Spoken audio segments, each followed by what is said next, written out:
Hai, apa kabar semua? Nama saya Hani. Welcome to Memo dan Seram. Wong Kar-Koi ialah orang Hong Kong. Tarikh lahir Wong Kar-Koi ialah 10 Jun 1962. Kehidupan keluarganya sangat miskin. Rumah mereka kecil dan tinggal di Sam Sui Po. Ketika Wong Kar-Koi berumur 17 tahun, pada suatu hari, jirannya sedang bersedia berpindah rumah. Kebetulan, Wong Kar-Koi terjumpa gitar lama yang dibuang oleh jirannya. Oleh itu, dia membawa balik ke rumahnya gitar itu untuk bermain sahaja. Tidak lama kemudian, kawan Wong Kar-Koi menjemput dia untuk bantu bermain gitar bersama boy band. Oleh kerana Wong Kar-Koi masih tidak lancar bermain gitar, dia dimarahi oleh penyanyi boy band itu. Kata-kata penyanyi itu telah menyakiti hatinya. Sejak kejadian itu, Wong Kar-Koi telah membuat keputusan berlatih gitar dengan bersungguh-sungguh. Dia juga berharap suatu hari nanti dia akan mempunyai boy bandnya sendiri. Tiba-tiba pada suatu hari di tahun 1983, bos kedai piano telah memperkenalkan rakan baru kepada Wong Kar-Koi. Nama rakan baru itu ialah Yip Sai Wing. Mereka suka berbincang tentang gitar dan music rock. 黄德军呢，他呢戴个红色眼镜短头发，皮肤呢晒得黑黑的，很健康、很壮的那种。他跟我聊天的时候，不停地讲音乐，感觉这个人呢对音乐非常非常的热爱，因为我们都很喜欢一些前卫的摇滚乐队。 Apabila mereka menjadi kawan baik, kedua-duanya bercadang untuk menumbuhkan kumpulan rock mereka sendiri. Nama kumpulan rock mereka sudah ada pada masa itu. 用 Beyond 这个名字呢，就是代表超越其他乐队的意思。 Pada masa itu, kumpulan mereka cuma ada Wong Kar-Koi dan Yip Sai Wing sahaja. Maka Wong Kar-Koi membawa adiknya masuk ke kumpulannya. Nama adik Wong Kar-Koi ialah Steve Wong. Yang terakhir ialah pemain gitar yang bernama Chan Si-an. Mempunyai kumpulan rock sendiri bukanlah perkara yang mudah. Pertama ialah keluarganya tidak bersetuju mereka bermain muzik. 玩音樂即係好多屋企人覺得都冇出息啊！即係我仲係屬於手科學魔沉迷嗰種㗎嘛，即係唔係玩玩下，我乜嘢翻見到我都係揸啲吉他，踎低頭係咁彈係咁彈，冇乜嘢前途咯。咁佢覺得我哋應該係腳踏實地啊，揾份工做啊，就唔應該玩埋啲咁嘅咁無聊嘅嘢，就嘥錢啊咁。 Kedua ialah jiran mereka. Wong Kar-Koi dan Ali Bion harus sentiasa berlatih muzik. Oleh kerana rumah mereka tidak ada kali sembunyi. Bunyi muzik selalu mengganggu semua jiran. Maka polis dan jiran sentiasa menghalang mereka berlatih di rumah. Ketiga ialah muzik rock tidak terkenal pada zaman itu.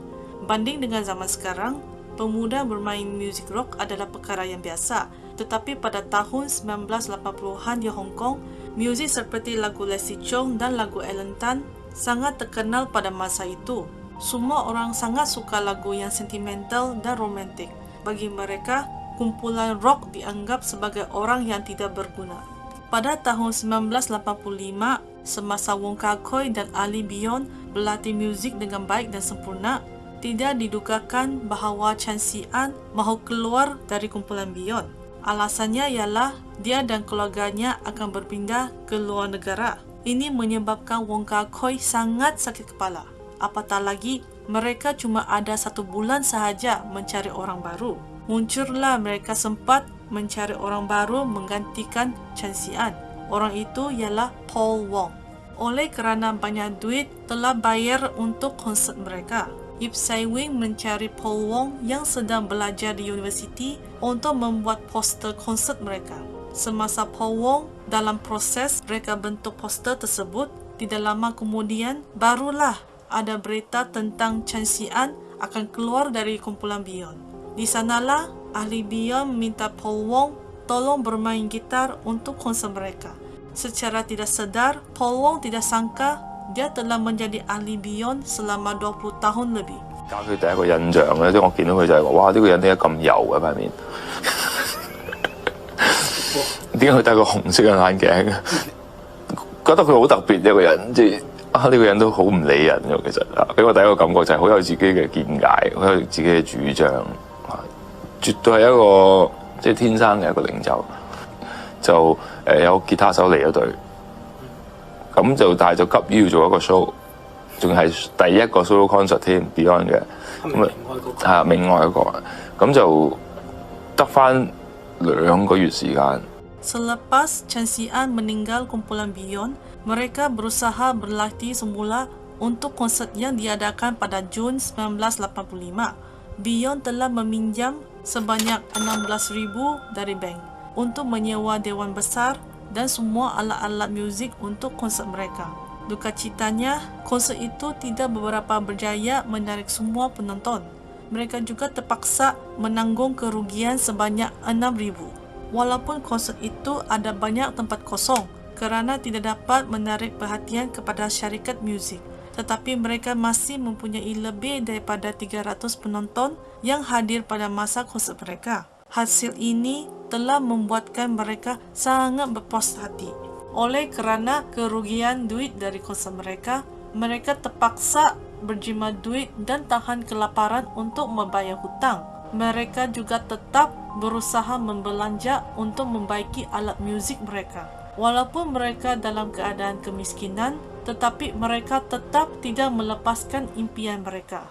Selepas mereka mengatasi semua ujian dari Tuhan dan berusaha mengejar impian, akhirnya Beyond berjaya diterima oleh sebuah syarikat. Pada tahun 1987, Beyond berjaya mengeluarkan album mini yang bernama Waiting Forever. Dalam album itu, ada sebuah lagu bernama Dance of the Past. Ia berjaya menjadi lagu terkenal di radio Hong Kong.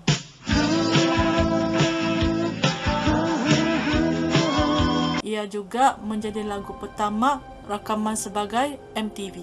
Tetapi pada masa itu, Beyond masih tidak diterima oleh semua orang Hong Kong. Ramai orang suka mempersoalkan pakaian rock mereka.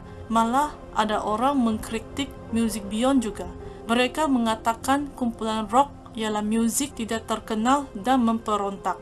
Seiring berjalannya waktu kemudian hingga ke 1989, lagu Beyond yang bernama Sangat Mencintaimu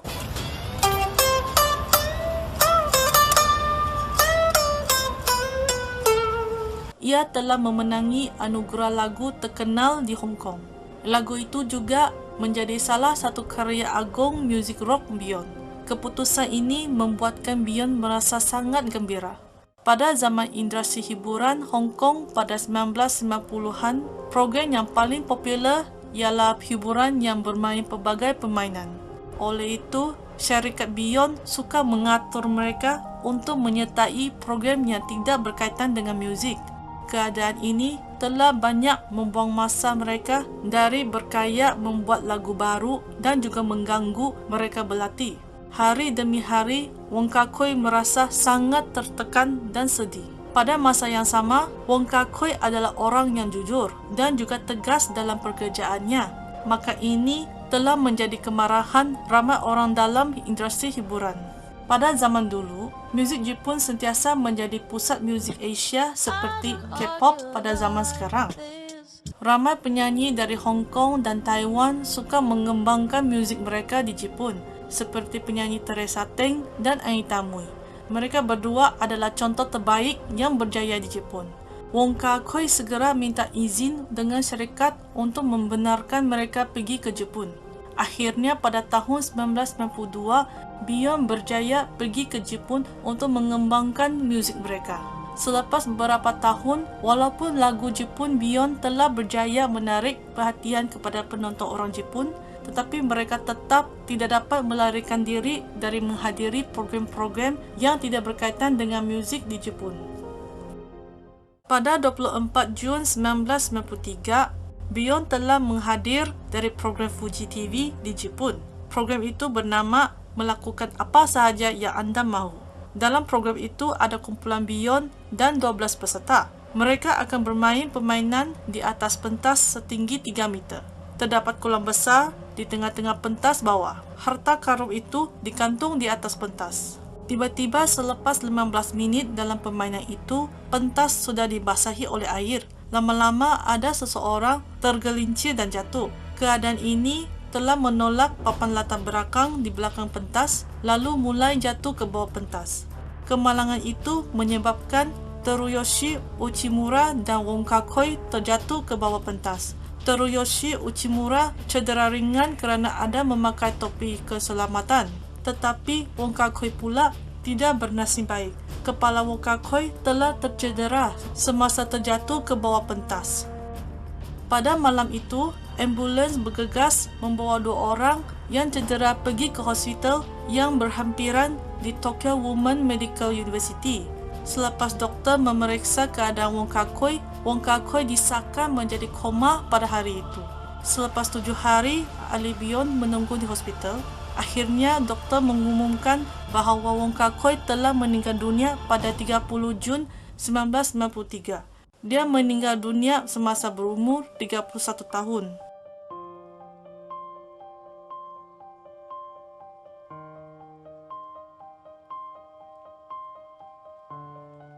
Berita kematian Wong Kar-koi menyedihkan semua peminat Beyond. Semua orang mulai berbincang dan analisis tentang kemalangan itu.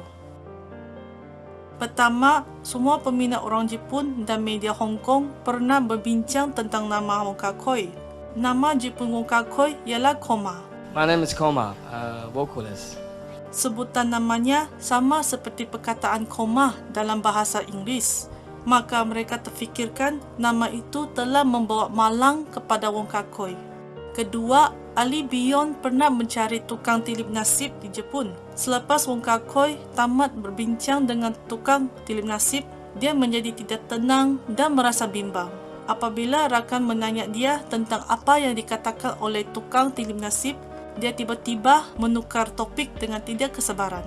Beberapa hari kemudian, tiba-tiba dia ingin menjual kita kegemarannya kepada Paul Wong. Pada masa itu, Paul Wong menganggap kelakuan Wong Kar-koi ada pelik sangat, maka dia tidak bersetuju untuk membeli gitarnya. 簡單講一兩件。佢走之前1個禮拜同我哋開會，佢忽然間同我講：阿婆啊，我想將啲嘢賣晒俾你。我都係好似你咁嘅想法，賣晒啲嘢俾我咁樣，即係意思賣晒佢係吉他。係啊，嗰啲嘢。我想將啲嘢嗰個擴音機賣俾你，好唔好？我第一個反應，第一個人第一個反應好本能，我唔要你啲嘢，我有我自己啲，我做咩要你啲嘢？係嚇，即我唔想要你啲嘢，我覺得我啲嘢好聽啲喎。咁佢話唔係咧，賣晒俾你啦。咁你話怪唔怪？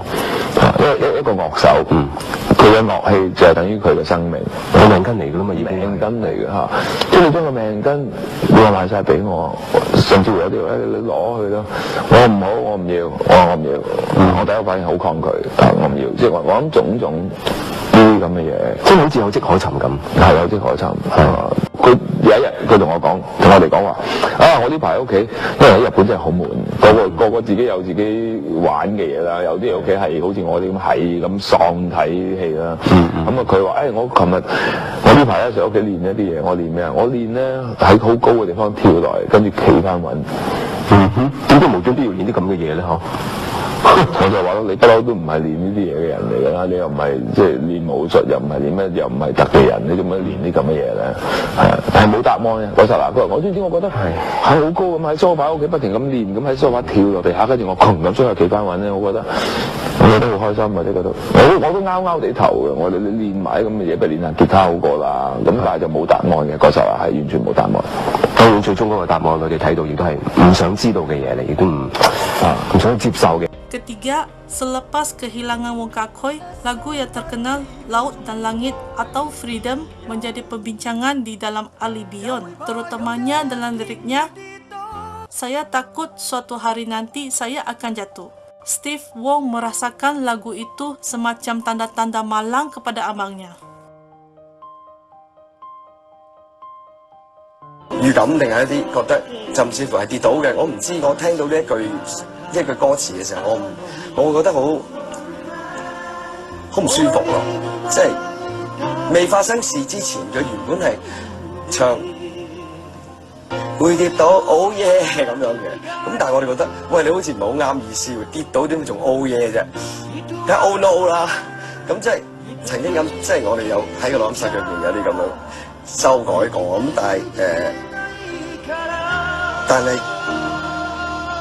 但係出事佢真係跌到出事，咁我變咗呢隻歌，我係呢句歌詞好似佢自己會知道自己會跌到咁樣，我唔知點講嘅。Keempat, ramai media dan peminat bertekad tentang berita kemalangan Wong Kah-Koi. Mungkinkah Wong Kah-Koi telah bermusuh dengan mafia di Hong Kong atau mafia di Jepun? Oleh itu, mereka sengaja tidak memberi topeng keselamatan kepada Wong Kah-Koi atau sengaja menjadikan papan latar belakang itu tidak stabil dan lain-lain. Walau bagaimanapun, ada berita mengatakan bahawa berita mafia itu adalah berita yang palsu. Jadi, kemalangan Ketua Beyond adakah ditakdirkan atau dibunuhkan? Walau bagaimanapun jawapannya, saya percaya peminat atau orang yang sayang kepada Wong Kah-Koi, mereka akan berharap Wong Kah-Koi boleh rest in peace. Terima kasih menonton video kali ini. Nama saya Hani. Jangan lupa subscribe, like dan share out video di YouTube saya. Jangan lupa follow Instagram saya juga. Moga berjumpa lagi di video baru saya. Kita jaga kita.